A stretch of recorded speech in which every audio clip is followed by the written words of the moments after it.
ఏంటి సాధన అంటే పరంపదం వింటూ ఉండడం సాధన. ఆ వినడం ఆగిపోతుంది తనకు తెలియకుండానే. అనడము అంటే తన వాక్యములుగా తనకి వినిపించిన రోజు వినడం ఆగిపోతుంది, అది సిద్ధి అవుతుంది అనమాట అండి. ఇక్కడ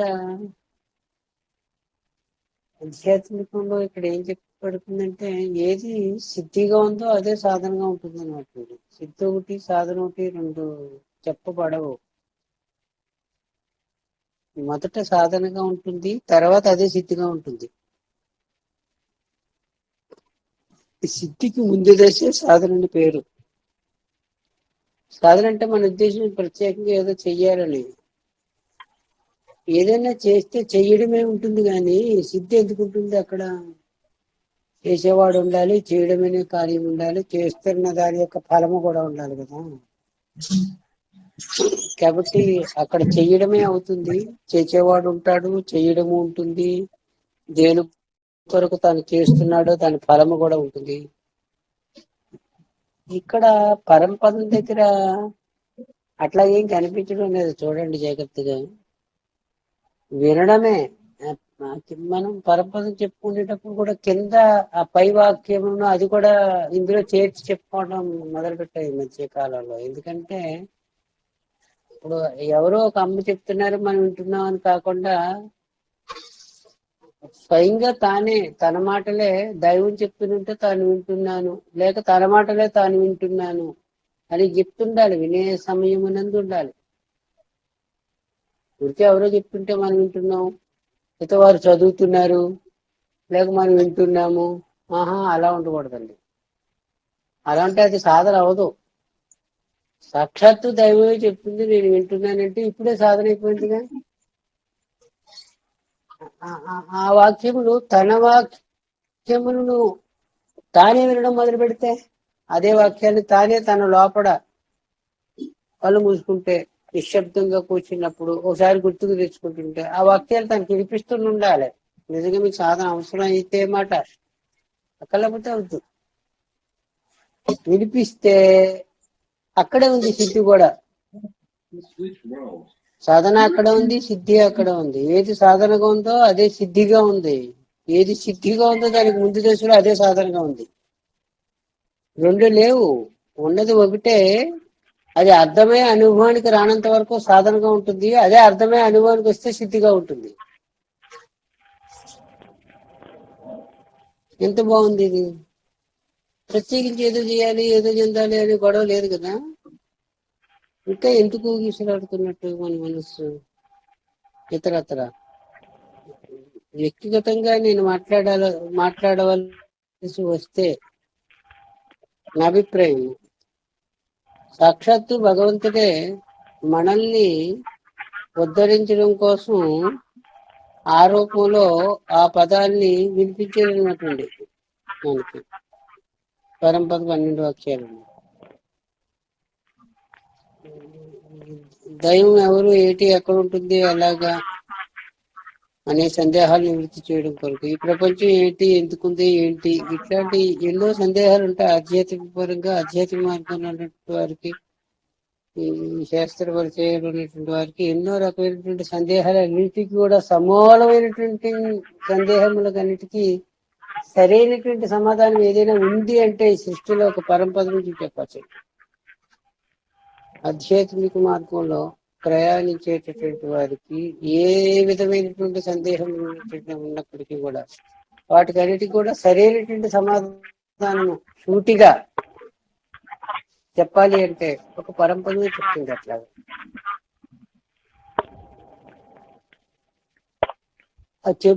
చెప్పినటువంటి అదే దైవము అంటే మనల్ని ఉద్ధరించడం కోసం అవతరించి అదే మాటలో చెప్పిందంట. ఆ మాటల ద్వారా తన విషయాన్ని తాను చెప్పుకుందని చెప్పాలి. అది అర్థమై అనుభవానికి రానంత వరకు అది దైవంగా ఉంటుంది, మనం వినేవారిగా ఉంటాం. వినేవారిగా ఉంటే చాలు, ఇంకంతే. ఏం చేయవలసిన అవసరం ఉండకూడదు. ఉన్న కార్యకలాపాలు మామూలుగా చేయడం, సమయం కుదిరితే అది వింటూ ఉంటాం. వ్యవహారికంగా మనం ఏ కార్యక్రమాలు జరిపించాం. ఏమంటారు? గురువు గారు తప్ప అందరూ మ్యూట్ లో పెట్టు. ప్రశ్న ఉదయించడానికి కూడా అవకాశం లేదు కదా మరి. ఇంకా మనం ఒక గురువుని అంగీకరించి ఆ గురువుని ఆశ్రయించి ఉండుంటే ఆ గురువాక్యము ఏదైనా మనకి బోధ చేస్తారు కదా మరి. అదే పరంపద బోధ మనకి చేసింది. కళ్ళు మూసుకుంటుంటే నిశ్శబ్దంగా కూర్చుంటుంటే ఏ అలజడి లేకుండా మీరు ఏకాంతంగా ఉన్నప్పుడు మీకు పరపదం వినిపిస్తుందా అని ప్రశ్నించుకుంటే వినిపిస్తుంటే మీరు సాధనలో ఉన్నట్టే. సాధనే వినిపించడం అనేది. ఆ వినడం ఆగిపోతుంది ఏదో ఒక సమయంలో. ఎప్పుడు ఆగుతుందో తెలియదు. వినడం ఆగిపోతుంది సరికదా. ఆ వాక్యములు తన వాక్యములుగా తనకు అనుభవానికి వస్తుందండి. అంటే నాలో ఈ ప్రపంచం ఉన్నట్లుంది అని అనుభవానికి వస్తుంది అనమాట. చెప్పడం కాదు, చెప్తే చెప్తే రాలేదని అర్థం వస్తుంది వాళ్ళ. తనలో ఈ పక్షం ఉన్నట్లు, తనలో ఈ ప్రపంచం ఉన్నట్లుంది కానీ లేనే లేదు. తన శక్తి మహామాయని, ఆ మహామాయ ఉన్ననే ఈ ప్రపంచం తనలో ఉన్నట్లు ఉన్నదిగా కనిపిస్తుంది. వాస్తవానికి ప్రపంచంగా ఉన్నది కూడా తానే అనేది అనుభవంగా మారుకుంటుంది అన్నమాట. ఈరోజు యూట్యూబ్ లో పెట్టిన విషయం కూడా అదే రాసి పెట్టారు కూడా. తనలోదిగా కనిపించాలన్నమాట. ఎప్పుడు తనలోదిగా కనిపిస్తుంది అంటే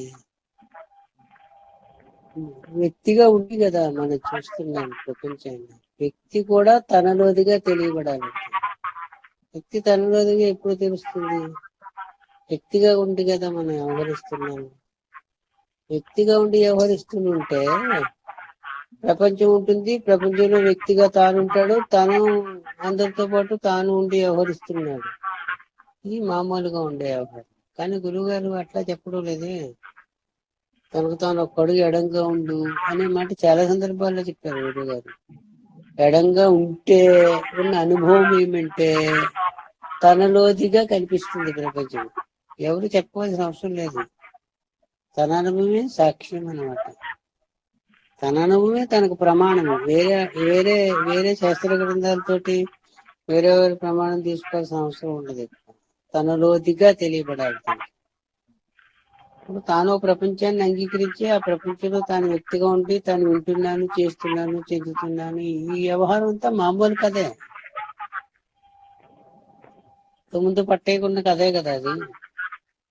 రాజపల్లి నుంచి వచ్చాడు, గురుగారి దగ్గరికి వెళ్ళాడు, బాధ వింటున్నాడు. మళ్ళీ గురుగారి దగ్గర నుంచి వచ్చాడు, రాజపల్లి వచ్చాడు. ఇదే కథ మామూలుగానే ఉంటుంది. కానీ ఇదంతా తనలోది జరిగేదిగా అనుభవంగా మారుకోవాలంటున్నారు. అవునా రేడియోలో కూడా ఎప్పుడు మారుకుంటుంది? తనకు తాను ఒక్కడికి ఎడంగా ఉండి చూస్తే మారుకుంటుంది అంటున్నారు. అదొక మాట. చాలా సందర్భాల్లో మనం చెప్పుకున్న మాట ఉంటుంది. తనకు తాను ఒక్కడికి ఎడంగా ఉంటే చాలు అంటారు. ఎడంగా ఉండడం అనేది అనుభవానికి వస్తే తనలోది అనేది అనుభవానికి వచ్చేస్తుంది అన్నమాట. అలా కాని పక్షంలో పరంపదాన్ని వింటూ ఉంటే సరిపోతుంది. వింటూ ఉంటాం. అక్కడ చేసేది ఏమీ లేదు కార్యము. అసలు ఏమీ చేసేది ఏమీ లేదు. ఇక్కడ ఇలా చెయ్యని చెప్పలేదు గురువుగారు. వింటూ ఉండమని చెప్పారు. వినడానికి ఏం చేయాలి మనం? వినడమే కదా. వినడంటే అంత శ్రద్ధ ఉండాలన్నమాట అండి.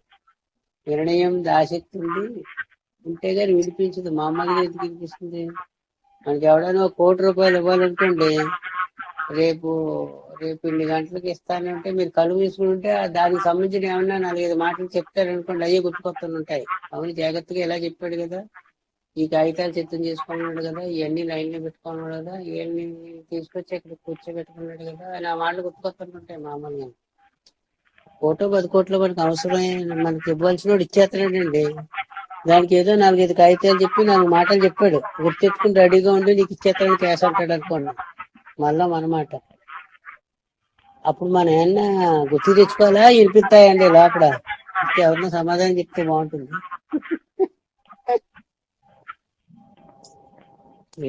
మళ్ళీ మాట గారు ఉన్నారా లైన్లోని?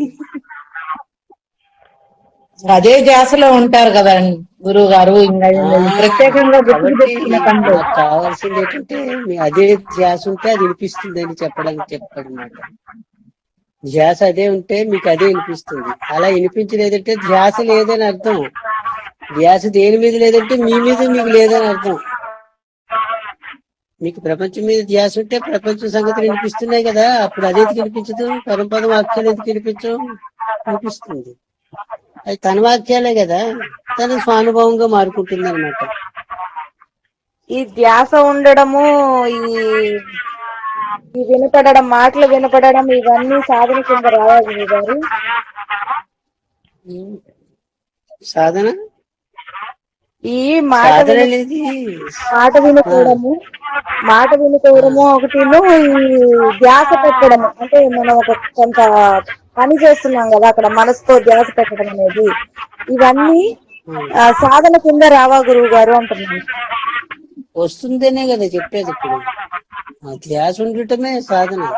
ప్రత్యేకించి సాధన అవసరం లేదు. దాని ఎందు ధ్యాస ఉండుట, దేని ఎందు ధ్యాస ఉంటే అది సిద్ధిస్తుంది కదా. ఇక్కడ పరంపదం అనే వాక్యాలు తన స్వరూపానికి సంబంధించింది కాబట్టి దాని ఎందు ధ్యాస ఉంది కాబట్టి అది జ్ఞప్తికొస్తుంది. వ్యవహారం ఎందు ధ్యాస ఉంటే వ్యవహార సంగతులన్నీ తెలియబడుతున్నాయి కదండి. ఇది కూడా అంతే. దాని ఎందు ధ్యాస ఉండుట, నిక్కుటమే ధ్యాస ఉండుట.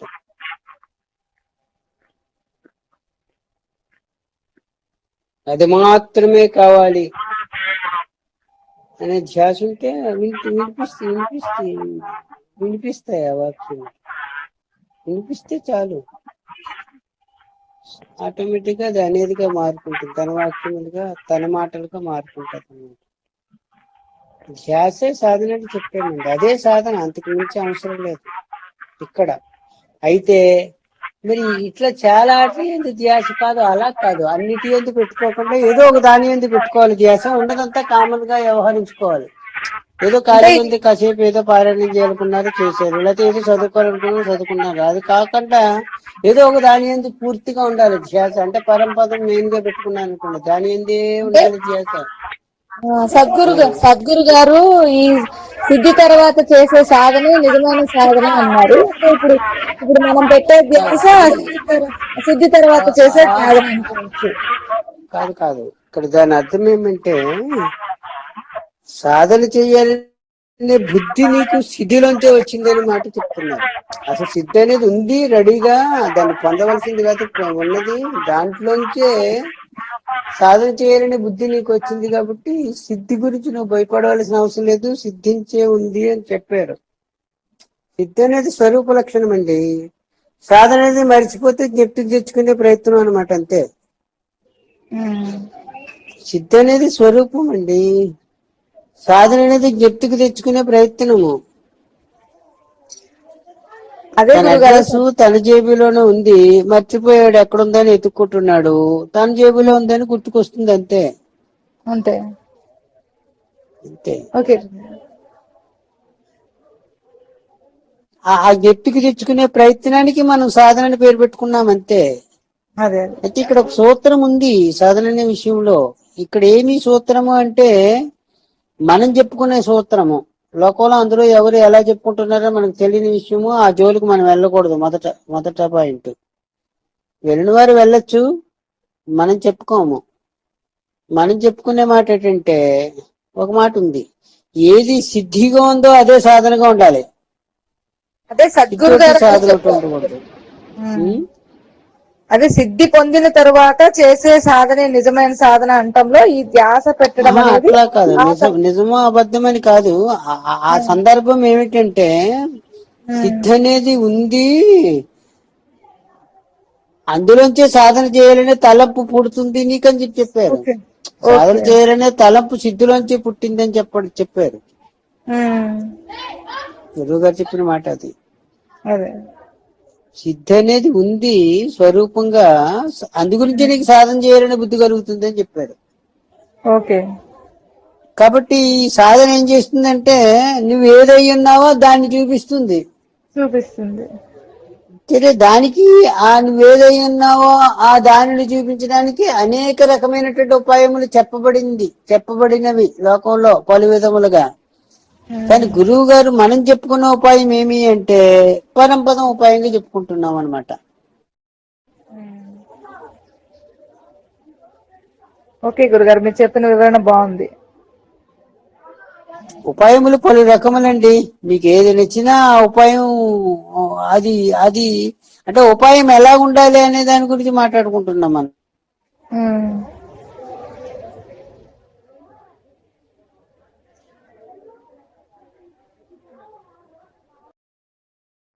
ఏంటండి, అర్థమైంది గురువు గారు, బాగా చెప్తారు. ఏది సిద్ధిగా ఉండదో అదే సాధనంగా ఉండాలి. సాధన అంటే ఏం లేదు, దాని ఎందుకు దృష్టి పెట్టుట, ఒక మాట చెప్పాలంటే. ఆ, మళ్ళా అది ఏదో అనుకుంటారు, అలా లేదు ఇక్కడ. పరంపదం ఊరికే వింటూ ఉండడమే, ఆ వినడమే సాధన. ఆ వినడానికి ఎంత ప్రాధాన్యత ఇస్తున్నాము అనేది బట్టి మీకు తీవ్రత ఉన్నట్లు లెక్క. ఏదో గంట అరగంట చెప్తే గంట అరగంట చెప్పినట్టు ఉంటుంది. మీ జీవిత లక్ష్యమే అది అయ్యి ఉంటే జీవిత లక్ష్యం నెరవేరుతుంది. అట్లా అనమాట అండి.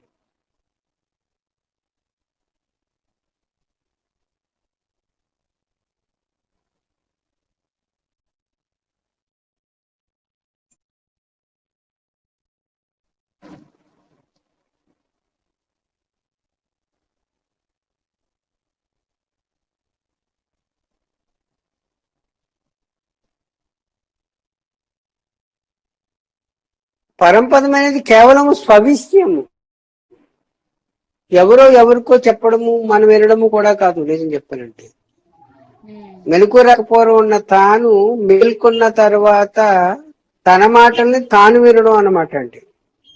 మెలకు రాకపోవడం ఉన్న తాను ఎలాగుంది అంటే పరంపదం వాక్యములుగా ఉన్నది. మేలుకున్న తర్వాత తన గురించి తాను చెప్పాలనుకుంటే ఇంకో ఇట్లాగే చెప్పాలి, వేరే మార్గం లేదు. మెలకు రాకపోవడం ఉన్న తాను తానుగా ఉన్న తాను మేల్కొన్న తర్వాత తన నుంచి తాను చెప్పాలి అనుకుంటే ఇంకో ఇట్లా చెప్పాలి. పరంపదం వాక్యాలుగా చెప్పుకుంటుంది. మెలకు రాకపోవడం ఉన్న తాను మేల్కొన్న తర్వాత పట్టయ్య ప్రపంచం వ్యవహారం ఇదంతా వచ్చేసింది కదా. కాబట్టి పట్టయ్య ఏంటి సాధన ఇక్కడ?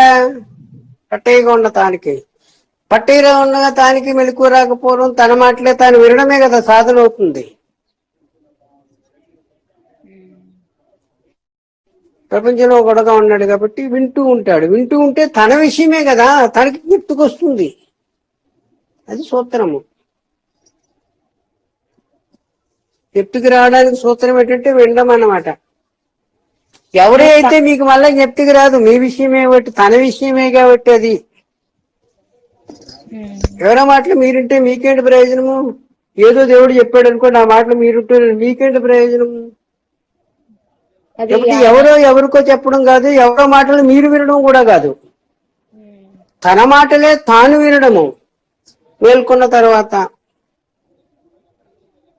తనను తాను వ్యక్తిగా చూసుకున్న తర్వాత తనకి వ్యక్తిగతమైనటువంటి మూలమైనటువంటి తన మాటలు తాను వినడం అన్నమాట.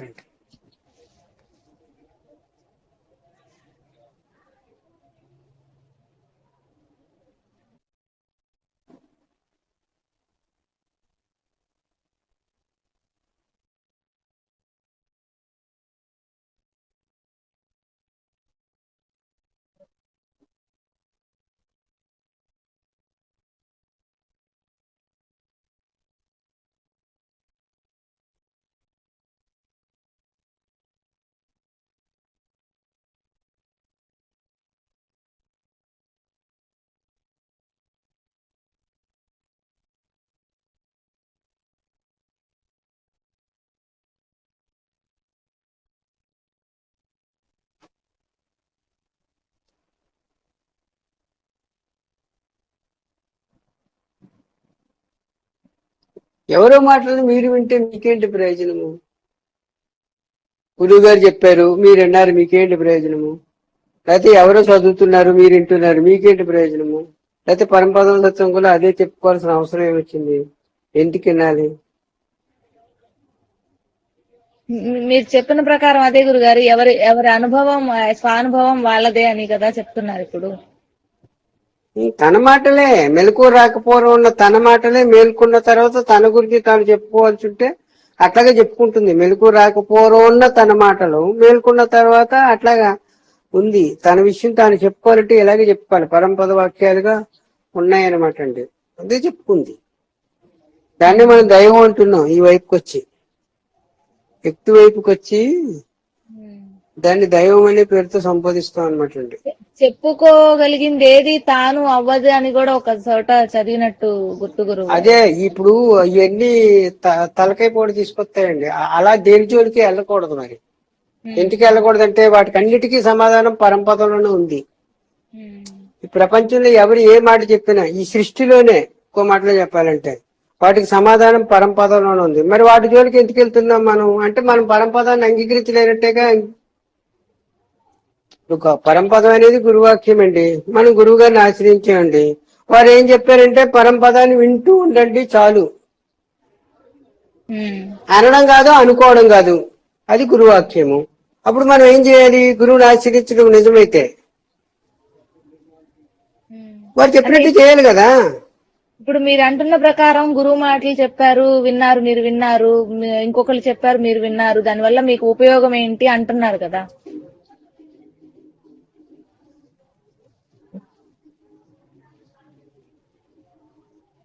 ఎవరో మాటలు వినడం వల్ల మీకు ఉపయోగం ఏంటి? అది మీ వాక్యం అయ్యి ఉండాలి కదా అనేది. మీకు సంబంధించింది అయ్యి ఉండాలి. అది మీదే అయ్యి ఉండాలి. మీ సొంతం అయ్యి ఉండాలి. ఆ మాట మీకు సంబంధించింది అయ్యి ఉండాలి.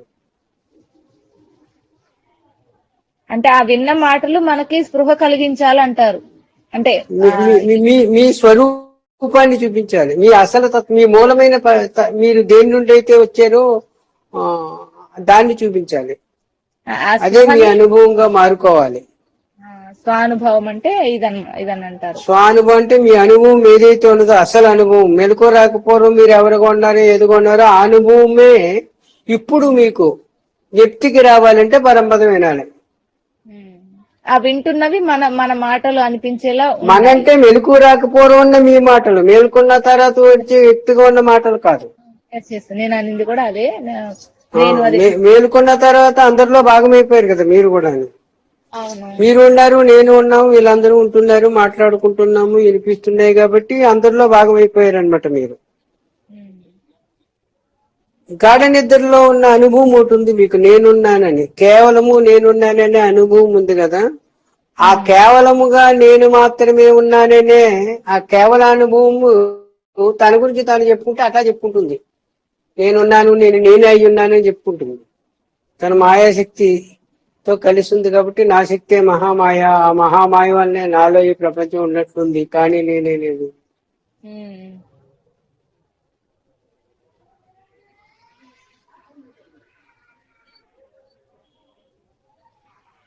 అందుకే మనకందరికి సద్గురువు గారి బోధలన్నీ కూడా మనకి అంటి పెట్టుకొని ఉండేలా. అవన్నీ ఏ టు జెడ్ ఇప్పటి వరకు గురువు గారు చెప్పబడినవి, ఇక ముందు ఏమన్నా చెప్పదలుచుకున్నవి అవన్నీ కలిపి పరంపదం వాక్య ఆ 12 వాక్యాలకి వివరణ స్వానుభవంగా అనిపిస్తున్నాయి. ఇప్పటి వరకు గురువు గారు చెప్పినవి మనం రాసుకున్నవి గ్రంథాల్లో పెట్టుకుని చదువుకుంటున్నవి, పారాయణం చేసుకుంటున్నవి, గురువు గారు చెప్పినటువంటి బాధలు, ఇక ముందు చెప్పబోయే బాధలు, ఇంతకు ముందు ఎవరైనా చెప్పిన బాధలు, అవన్నీ కట్టి క్రోడీకరిస్తేనే పరపదం అయింది. అంతకు మించిన పదం ఇంకా లేదు.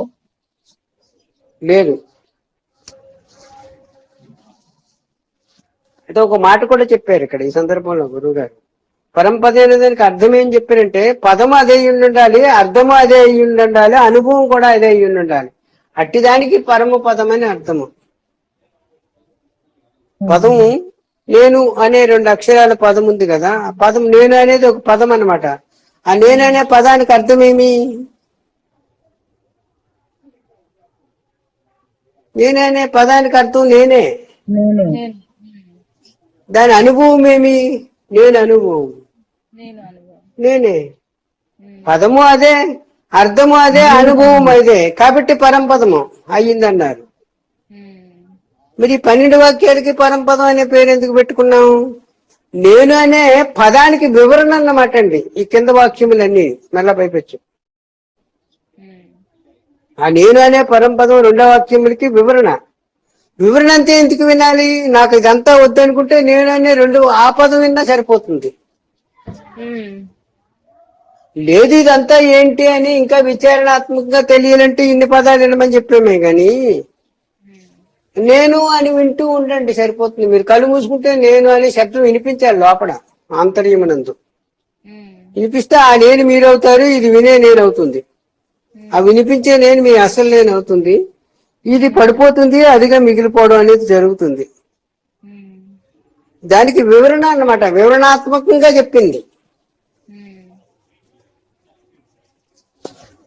రెండు వాక్యాల్లో. మొత్తం చెప్పాలి కదా, మొత్తం చెప్పవలసి వచ్చినప్పుడు అలా చెప్పుకోవాలి. వివరణాత్మకంగా చెప్పేసింది అనమాట మొత్తం కలిపి. ఈ సృష్టి ఏంటి, ఆ సృష్టికి మనకి ఉన్న సంబంధం ఏంటి, మనం ఎక్కడ ఉన్నాము, అది ఎవరు ఏంటి, అంతా వివరణ ఉంది అందులో. అంటే పదముగా నేను అన్నప్పుడు మాట్లాడే మాటగా కూడా నేను, అనుభవంగా నేను అన్నప్పుడు పదము మనసు, అదే, పదము అదే, అర్థము అదే, అనుభవము అదే.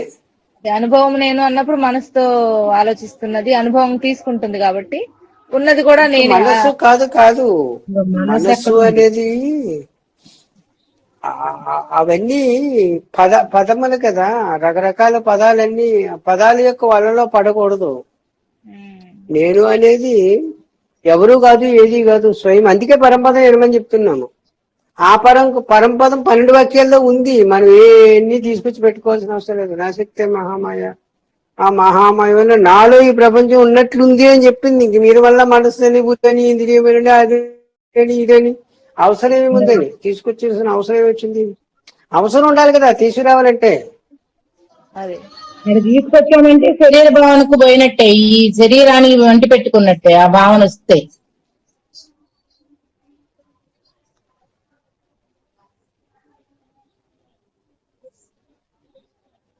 భావనే కదా అవుతుంది. అందుగురించి అనుకోవడం కూడా కాదనే మాట అసలు ఆ విషయమే. ఆ కింద వాక్యాలు చెప్పడంలోనే ఆంతర్యం. అది అనుకోవడం కూడా కాదు, అది వినమని చెప్పారు. అనుకున్నా మనసు అయిపోతుంది మళ్ళా. అదే అనుభవం. ఏదో అనుకోవడం కూడా కాదు, అనొద్దు అనుకోవద్దు అని చెప్పింది. నేను ఉండడమే. అనుకోవద్దు, అనుకోమని చెప్పలేదు, అనమని కూడా చెప్పలేదు. ఒక ఆప్షన్ ఇచ్చింది మనకి వినమని. వినడం వీలు పడుతుందా లేదా, వీలు పడకపోతే ఎందుకు వీలు పడడం లేదని చూసుకుంటే సరిపోతుంది. మనం సాధన చేయాలి, లేకపోతే దైవాన్ని తెలుసుకోవాలి, లేకపోతే స్వరూప జ్ఞానం పొందాలనుకుంటే సుమా, లేకపోతే అవసరం లేదు.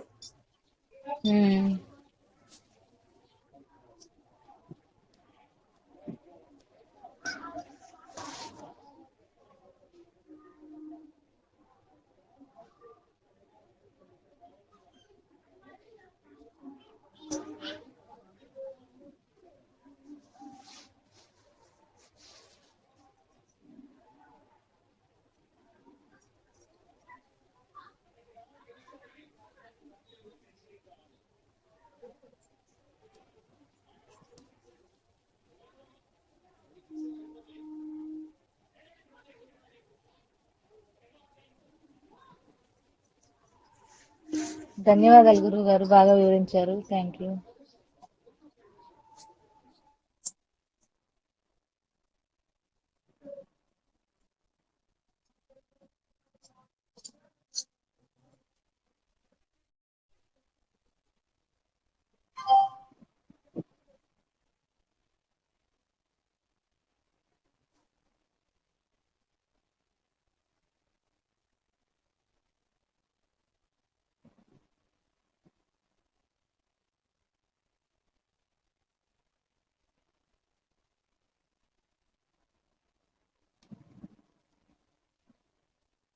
వాళ్ళేం చెప్పారు, వీళ్ళేం చెప్పారు, అక్కడ ఎలా ఉంది, ఇక్కడ ఎలా ఉంది, ఇదంతా విచారణ చేస్తున్నాం. ఓ పక్క నుంచి పరంపదం వింటూనే ఉన్నాం. అదంతా ఉన్నట్లున్నది, లెక్కకు వచ్చేలేదు. నా శక్తి మహామాయ, ఆ మహామాయ వల్ల నాలో ఈ ప్రపంచం ఉన్నట్లుంది అని చెప్తుంది. ప్రపంచమే ఉన్నట్లుంది. ప్రపంచంలో ఉన్న కథలు నిజమెందుకు అవుతాయని మన బుధువు నిజమైన దాంట్లో నుంచి బయటికి రావడం లేదు కదా, నిజమనుకుంటుంది కదా. ఉన్నట్లుంది అనుకుంటే ఇబ్బంది ఏమీ లేదు. తనలో ఉన్నట్లున్నదిగా కనిపించాలి ఈ ప్రపంచము. ప్రపంచమేమో ఉంది, తత్కాలిక లక్షణంగా కనిపించాలని. నిజమనిపిస్తే, నిజమనిపించినప్పుడు కదా వీడు కరెక్ట్ గా రాశాడా, వాడు కరెక్ట్ గా రాశాడా, ఇది కరెక్టా, అది కరెక్టా, అది ఒప్ప, ఇది తప్ప, అది ఈ గురువు గారు ఎలా చెప్పారు, లేకపోతే ఆ గురువు గారు ఎలా చెప్పారు, భగవాన్లు ఎలా చెప్పారు, లేకపోతే మన గురువు గారు ఎలా చెప్పారు, ఈ ఇద్దరు ఒకేలా చెప్పారా, లేకపోతే వేరువేరుగా చెప్పారా, ఈ కథ అంతా ఎందుకు అవసరం వస్తుందని మనకి అలా కంపేర్ చేసుకోవాల్సిన అవసరం ఎందుకు ఏర్పడాలి? నా శక్తే మహామాయ, ఆ మహామాయ వలన నాలో ఈ ప్రపంచం ఉన్నట్లుంది అని కదా తన గురించి తాను చెప్పుకుంటుంది. అప్పుడు ఉన్నట్లున్నదిలో భాగమైపోలేదు ఇదంతాని.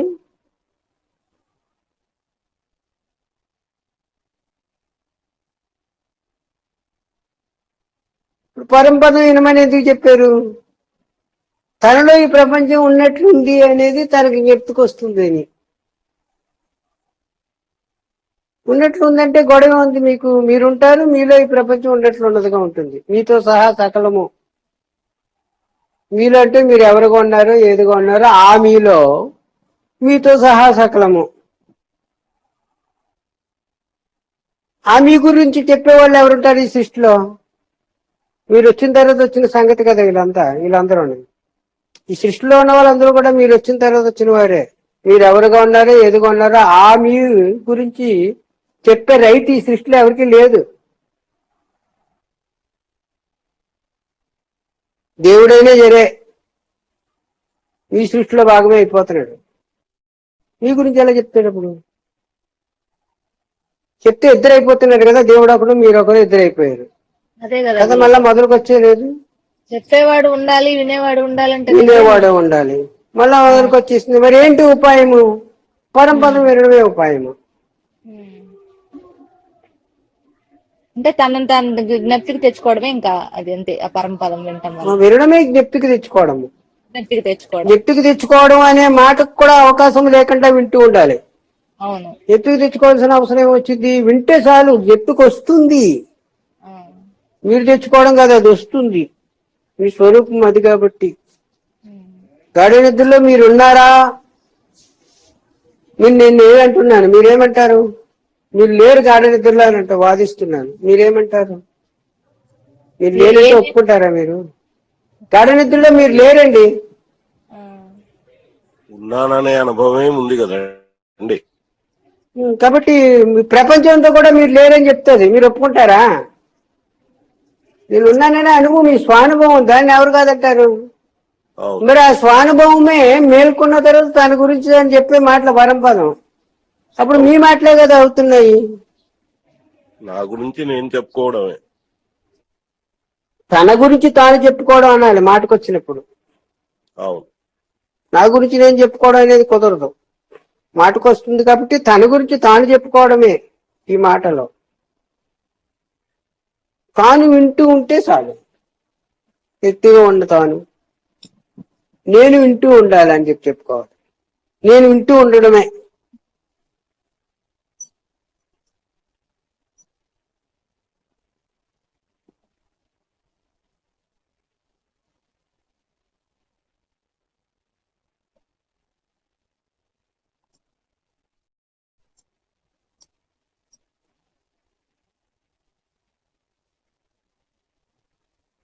అవే పిట్టిగా చెప్పుకుంటున్నాం. నేను అన్న తర్వాత ఫుల్ స్టాప్ పెట్టొద్దని ఒక సందర్భంలో చెప్పుకున్నాం. నాలో ఆయన ఉండండి చాలు, ఎందుకంటే ఏం అవసరం లేదని మరొక సందర్భంలో చెప్పుకున్నాం. నాలో ఉన్నట్లుంది అనే డస్ట్బిన్ పక్కన పెట్టుకుంటే ఏదొచ్చినా సరే ఆ తల అందులో తీసుకొని పడేయండి అని మరో సందర్భంలో చెప్పుకున్నాం. నాలో ఉన్నట్లుంది కానీ లేనే లేదనేది ఫైనల్ అది నీకు అనుభవానికి వస్తుందని మరొక సందర్భంలో చెప్పుకున్నాం. ఇట్లా అనమాట. అందులో బిట్లే మాట్లాడుకుంటున్నాం, వేరు వేరు సందర్భంలో వేరు వేరు పదాలు రెండేసి తీసుకుని. ఇదంతా కళ అని అనుకోండి సరిపోతుంది, ఇంకేం అక్కర్లేదు, నిద్రలేసినట్టునే ఇది ఒక కళ అనుకోండి చాలు అంటున్నాం అని మనకు కొన్ని సందర్భాల్లో చెప్పుకున్నాము. అంటే నాలో ఉన్నట్లుంది అని అనుకోమని, నాలో ఉన్నట్లుందంటే కళ అని. ఇది ఒక కళ అన్నా నాలో ఉన్నట్లున్నదన్నా రెండిటి అర్థం ఒకటే, ఉన్నట్లుంది అని అంగీకరించడం అనమాట. తాను నిజం కాదని, తత్కాలిక సత్యమని.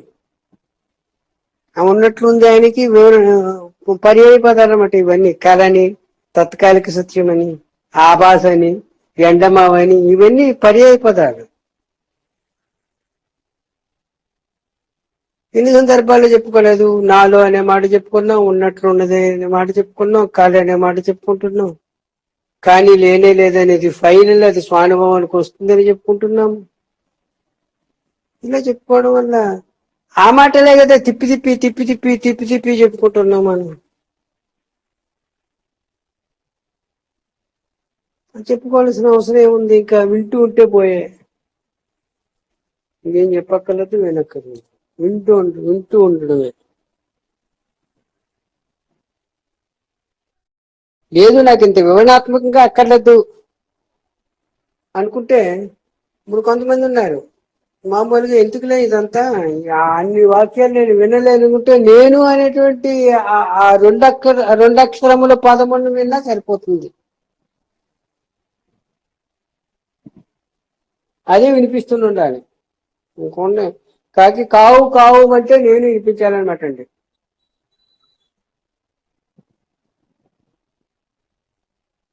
పక్షులు కిచకిచమని అరుస్తున్నాయి అనుకోండి, నేను అనే శబ్దం వినపడుతుండాలి మనకి. అప్పుడు నేనే అరుస్తున్నట్లు లెక్క వచ్చేస్తుంది అనమాట.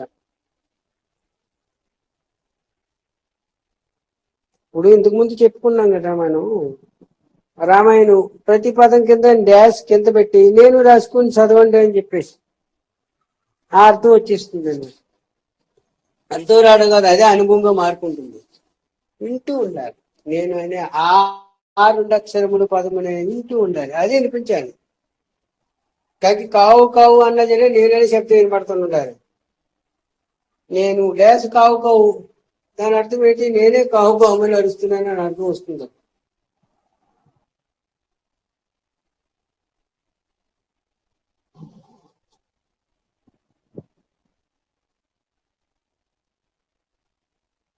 ఎవరో ఏదో మాట్లాడుతున్నారు, నేనే శబ్దం వినపడుతుండాలి మనకి ఒక పక్క నుంచి, ఆధార శృతి వలె.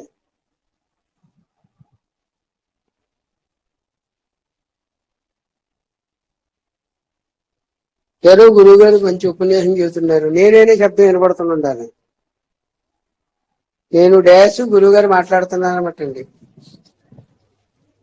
అలా అట్లా అన్నిటిని వింటున్నప్పుడు చేస్తున్నప్పుడు మనకి ఇంకా రెండో అన్యంగా నేనే ఆ మాటలు మాట్లాడుతుందని అర్థం వస్తుంది. అన్యంగా నేనైనా శబ్దాన్ని వింటూ ఉంటే ఆ నేనైనా రెండు అక్షరాల పదమే, మరి అదే పదము, అదే అర్థము, అదే అనుభవం. కాబట్టి నేను మాట్లాడాలి. అలా అనుకోవాల్సిన అవసరం లేదు, అది తానే అయిపోతుంది. అనుకోవాల్సిన అవసరం లేకుండానే వింటూ ఉంటే చాలు. అది భ్రమరకేతక న్యాయం అని ఏదో చెప్తారు చూడండి సామెత, అలా తయారవుద్ది అనమాట అండి చివరికి. ఇది అది విని విని విని విని విని అది అయిపోయిందని చెప్తారు. అట్లా మనం లోకంలో అన్ని వింటున్నాం అసలైందని వదిలేసి. అసలైన పదము పరం పదం ఒకటే. ఉన్న పదాలన్నీ కూడా తత్కాలిక సత్యములు, వచ్చి ఉండిపోతాయి. పరంపదం అనేది స్టాండర్డ్, అదే ఉంది సృష్టిలో. కాకి కావు కావు మండాలా నేను ఉండాలి కదా, నేను లేకుండా కాకి ఎక్కడ ఉంటుంది? కాకి ఉంటే అరాలి కదా, అరిచేవాడు ఎవరో ఉంటే కదా అరిపోస్తుంది. అరిచేవాడు పేరు అనమాట నేనంటే. నేననేది వాడి పేరు, వాడికి అసలు పేరు లేదనుకోండి, వాడి శబ్దాన్ని ఉచ్చరిస్తున్నాడు కాబట్టి ఆ పేరుతో ఇక్కడ శబ్దాన్ని ఉచ్చరించాడు కాబట్టి ఆ పేరు పెట్టి పిలుచుకుంటున్నాం వాడిని.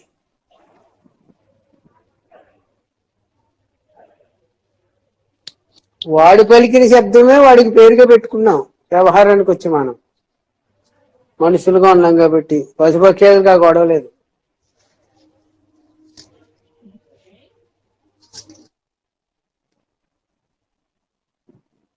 అదే పదము, అదే అర్థము, అదే అనుభవం కూడా.